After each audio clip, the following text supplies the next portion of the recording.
serviço. Esse aqui é rinete. Rinete, não. Esse é rinete, esse aqui é grossa. Aí, esse aqui é rinete. Aí esse aqui é loop. Esse aqui é... Esse aí é o que você abre o... É, mas faz o mesmo serviço dele. O Porque mesmo ele serviço? corta dos dois lados, ó.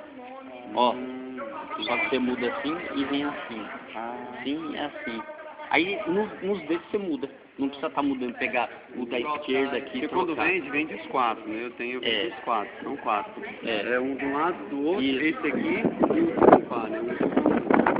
Mas agora, se você trabalhar aqui corta dos dois lados, em uma mão só você faz tudo. Faz tudo. Você pega um cavalo chato, rapaz, se trabalhar rápido, se livra dele. Entendeu? E às vezes, quando o casca é muito duro, eu uso máquina.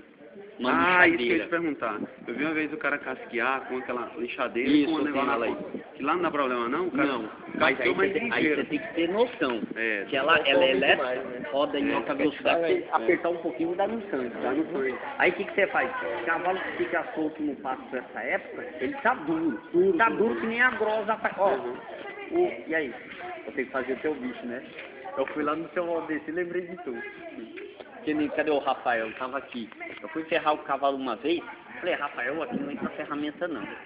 Bicho, mas é bom esse cavalo. Duro, que nem esse piso aqui. Falei, Rafael, eu vou só fazer um detalhe aqui. Arrumei com a grosa nova, ajeitei, mas deu certinho. Deu certinho. Caiu depois de 3 meses. É Normalmente é 40 dias. 40 dias. Entendeu? Então tem que ter o cuidado então na hora de